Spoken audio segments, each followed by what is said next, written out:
Yo, what's going on with y'all, man? It's your boy KO. We back. Jaron Boots Ennis got his opponent stolen by Xander Zayas, man. Eddie Hearn just can't do right by Boots Ennis, man. Let's talk about it in this video. Smash a like, sub to the channel, share the video. We live Monday, Wednesday, and Thursday night at 7:30. Also live Sunday mornings with the Singing OG KQKC Boxing Network. Sunday mornings, 9 a.m. Central Standard Time. Join the channel as a member. Drop super chats when you come by the live streams and videos that we do. And if you want to debate, knockoutboxing86@yahoo.com is the email address. Join the channel as a member, please. Drop super chats and super thanks when you come by the live streams and the videos that we do. And if you want to debate, my email address is knockoutboxing86@yahoo.com. And please hype up the video. YouTube has a new feature. You can scroll over where you leave a comment at, and you can hype the video. That really helps the channel in the algorithm.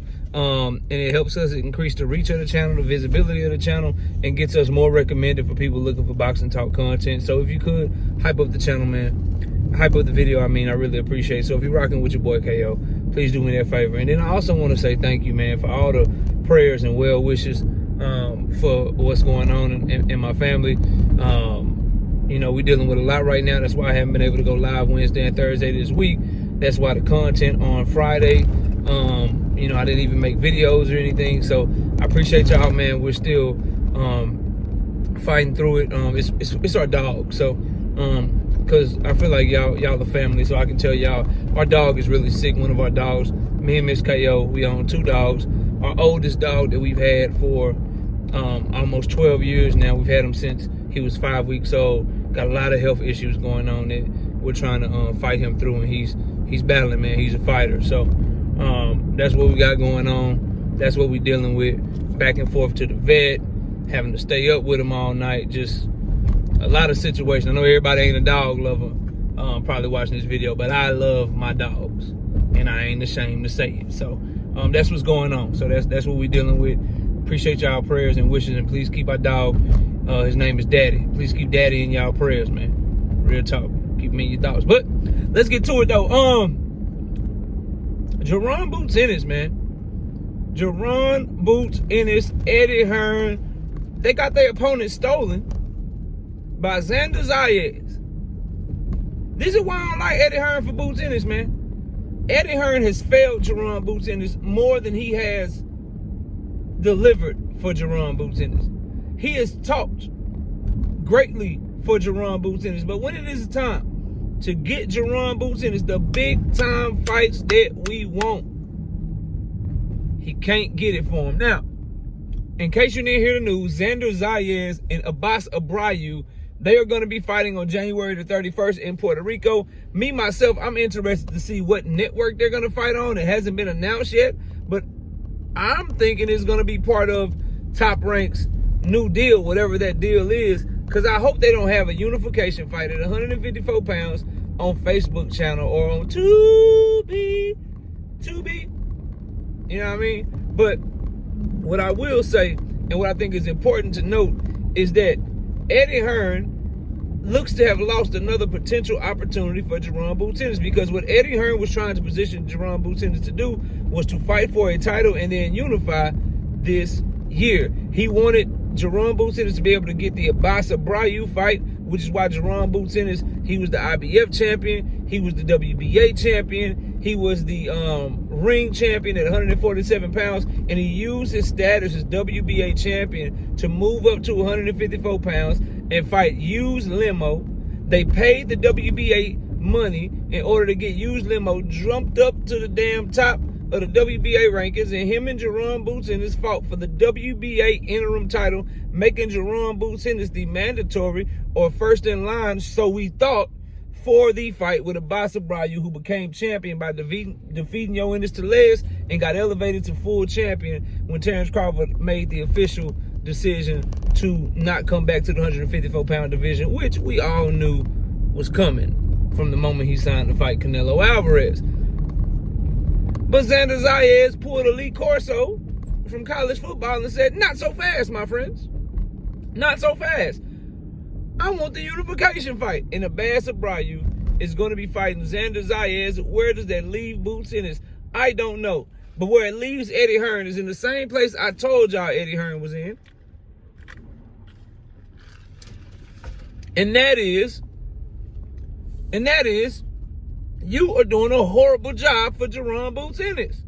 They gotta secure this Vergil Ortiz fight. Jaron Boots Ennis is in Dallas, Texas tonight, sitting in attendance, trying to call out Vergil Ortiz and get that fight done. And I hope it is the first fight for both of these fighters in 2026, assuming Vergil Ortiz is able to get through Erickson Lubin. And if Erickson Lubin wins, I would not mind. I would love the fight between Erickson Lubin and Jaron Boots Ennis. But dang, Eddie, you couldn't get him the Brian Norman Jr. fight. You couldn't get him the Barrios fight.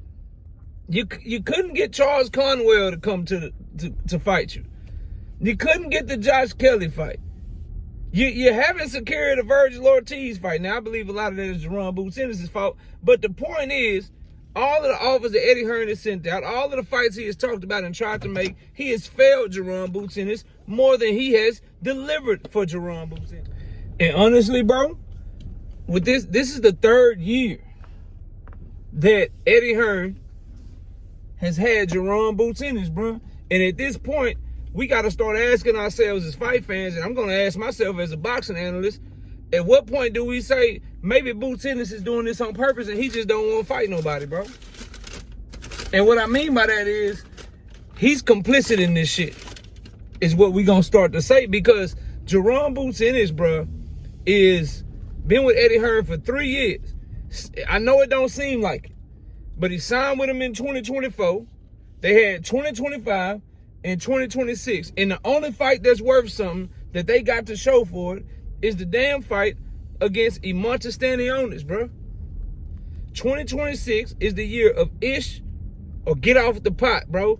Take your dump on the 154-pound division or get off the pot, and we gonna start asking ourselves, do you really want the smoke? Because you're starting to look like you may be making Demetrius Andrade type of decisions. And I don't like that for Jaron Boots Ennis. So I hope he gets this Vergil Ortiz fight. I like that he's coming to the fight. I like that Eddie Hearn is stepping up and having Matchroom be the ones to promote Josh Kelly versus Bakram Murtazaliev. And I would hope that Jaron Boots Ennis will be able to get the winner of that fight, assuming that him and Vergil fight first and he is able to successfully defeat Vergil Ortiz. Because this is getting crazy. If he is not world champion by 2026, then what exactly is the point of continuing along with Eddie Hearn, bro? When we look at the track record of Eddie Hearn and Jaron Boots Ennis, you got him the Crowley fight. Crowley pulls out with an injury, no problem. You have the two Karen fights, one of which it went to purse bid and you lost the purse bid and you had to do a deal.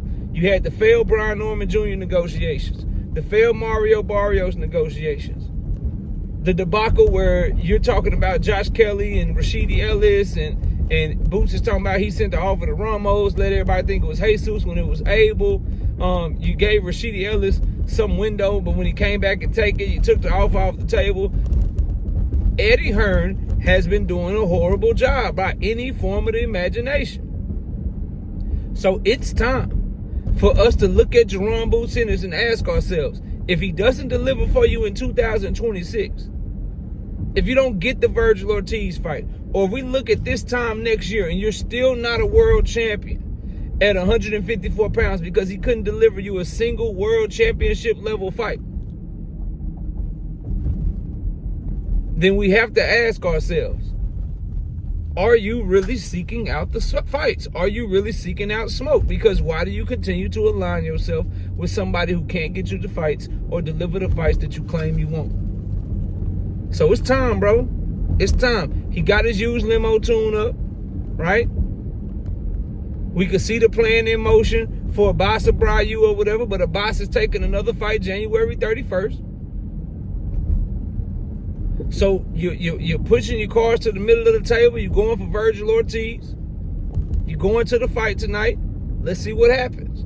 And I want to see them pursue Vergil Ortiz. I want to see him go try to get Bakram. I want to see Eddie trying to make the fight with whoever wins between Xander and Abbas Abreu. I want to see them get this young man in the ring so he can show up and show the hell out.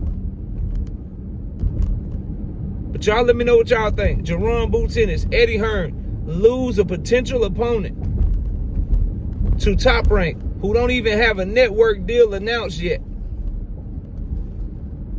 Y'all smash the like, sub to the channel. I'll see y'all soon. Peace.